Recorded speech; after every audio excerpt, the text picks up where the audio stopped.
श्री गणेशाय नमः। श्री जानकी वल्लभो विजयते। श्रीमद् वाल्मीकि रामायण अयोध्या कांड का 16वां सर्ग। सुमंत्र का श्री राम के महल में पहुंचकर महाराजा का संदेश सुनाना और श्री राम का सीता से अनुमति ले लक्ष्मण के साथ रथ पर बैठकर गाजे बाजे के साथ मार्ग में स्त्री पुरुषों की बातें सुनते हुए जाना। पुरातन वृतांतों के ज्ञाता सूत्र सुमंत्र मनुष्यों की भीड़ से भरे हुए उस अंतःपुर के द्वार को लांघकर महल की एकांत कक्षा में जा पहुंचे, जहां भीड़ बिल्कुल नहीं थी। वहां श्री राम के चरणों में अनुराग रखने वाले एकाग्रचित एवं सावधान युवक प्राप्त और धनुष आदि लिए डटे हुए थे। उनके कानों में शुद्ध सुवर्ण के बने हुए कुंडल झलमला रहे थे। उस ड्योढ़ी में सुमंत्र को गेरुए वस्त्र पहने, हाथ में छड़ी लिए, वस्त्राभूषणों से अलंकृत बहुत से व्रत पुरुष बड़ी सावधानी के साथ द्वार पर बैठे दिखाई दिए, जो अंतःपुर की स्त्रियों के संरक्षक थे। सुमंत्र को आते देख श्री राम का प्रिय करने की इच्छा वाले वे सभी पुरुष सहसा वेग पूर्वक आसनों से उठकर खड़े हो गए। राज सेवा में अत्यंत कुशल और विनीत हृदय वाले सूत पुत्र सुमंत्र ने कहा, आप लोग श्री रामचंद्र जी से शीघ्र जाकर कहें कि सुमंत्र दरवाजे पर खड़े हैं। स्वामी का प्रिय करने की इच्छा वाले वे सब सेवक श्री राम जी के पास जा पहुंचे। उस समय श्री राम अपनी धर्म पत्नी सीता के साथ विराजमान थे। उन सेवकों ने शीघ्र ही उन्हें सुमंत्र का संदेश सुना दिया। द्वार रक्षकों द्वारा दी हुई सूचना पाकर श्री राम ने पिता की प्रसन्नता के लिए उनके अंतरंग सेवक सुमंत्र को वहीं अंतःपुर में बुलवा लिया।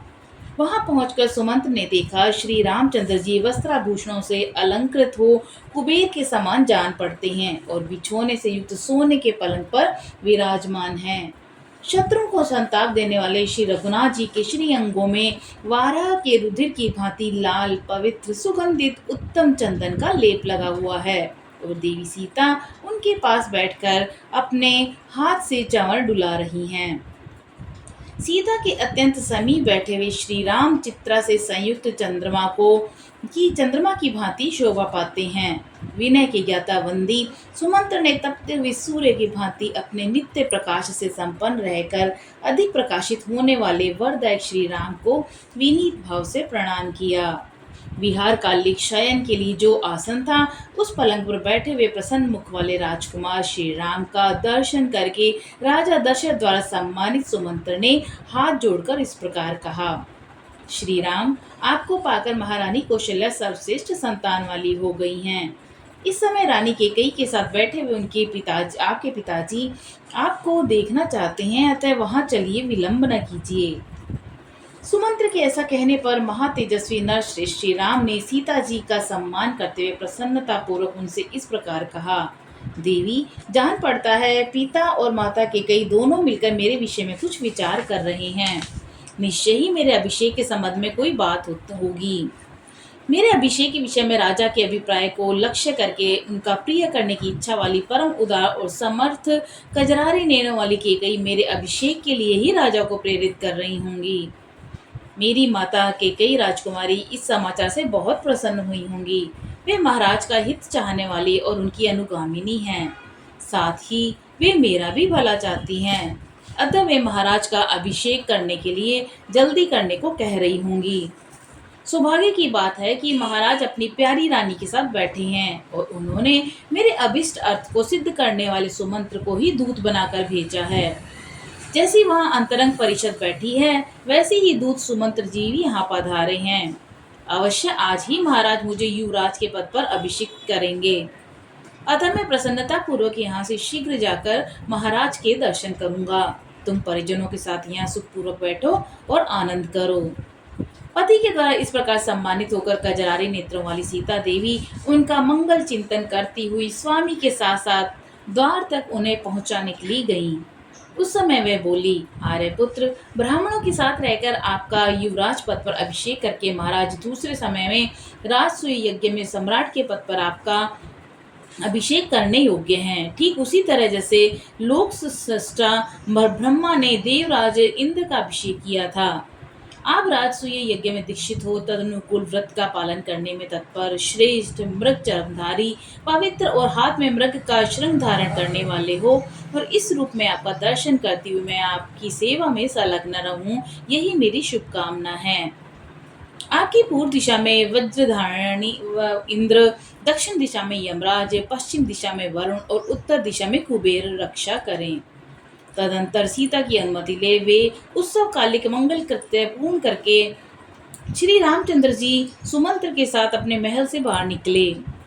पर्वत की गुफा में शयन करने वाला सिंह जैसे पर्वत से निकलकर आता है, उसी प्रकार महल से निकलकर श्री रामचंद्र जी ने द्वार पर लक्ष्मण को उपस्थित देखा, जो विनीत भाव से हाथ जोड़े खड़े थे। तदंतर मध्यम कक्ष में आकर वे मित्रों से मिले। फिर प्रार्थी जनों को उपस्थित देखकर उन सब से मिलकर उन्हें संतुष्ट करके पुरुष सिंह राजकुमार श्री राम व्याघ्र चर्म से आवृत शोभाशाली तथा अग्नि के समान तेजस्वी उत्तम रथ पर आरूढ़ हुए। उस रथ की घरघराहट मेघ की गंभीर गर्जना के समान प्रतीत होती थी। उसमें स्थान की संकीर्णता नहीं थी।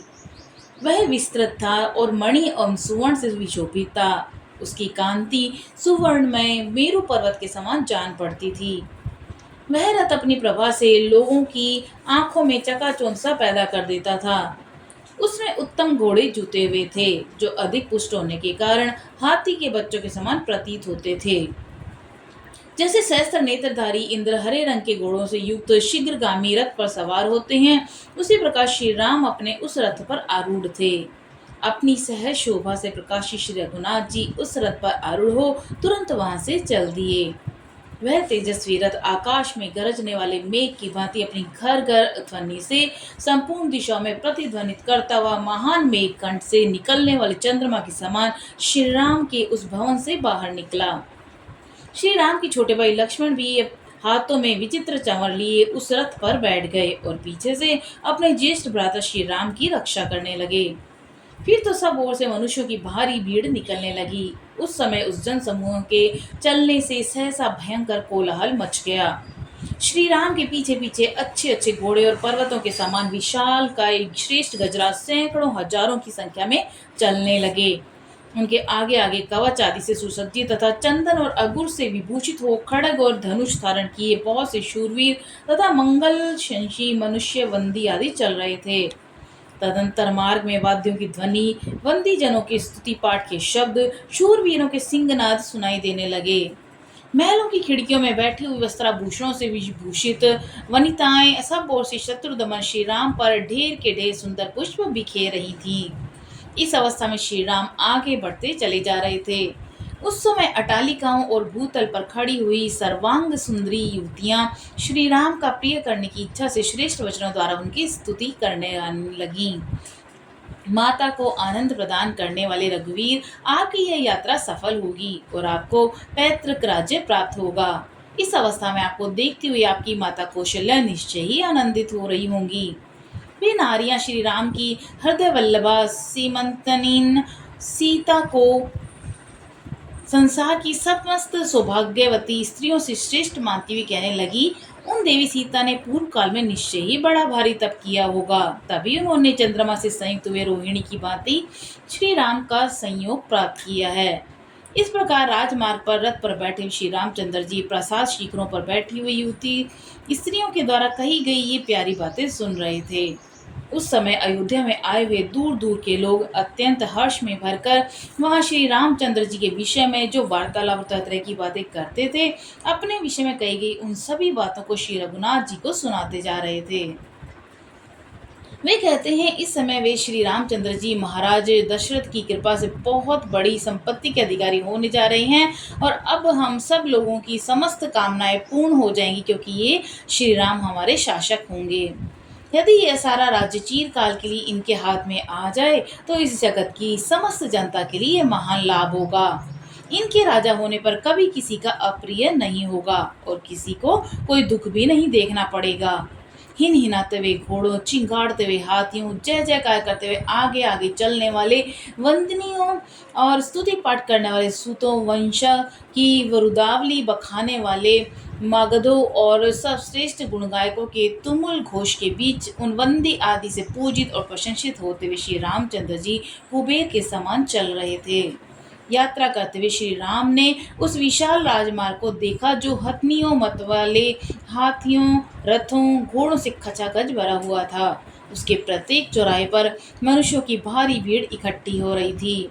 उसके दोनों ओर पार्श्व भागों में प्रचुर रत्नों से भरी हुई दुकानें थीं और विक्रय के योग्य और भी बहुत से द्रव्यों के ढेर दिखाई देते थे। वह राजमार्ग बहुत साफ सुथरा था। इस प्रकार श्री वाल्मीकि निर्मित आर्ष रामायण आदि काव्य के अयोध्या कांड में 16वां सर्ग पूरा हुआ। बोलो सियावर रामचंद्र जी की जय, पवन सुत हनुमान जी की जय। जय श्री राम।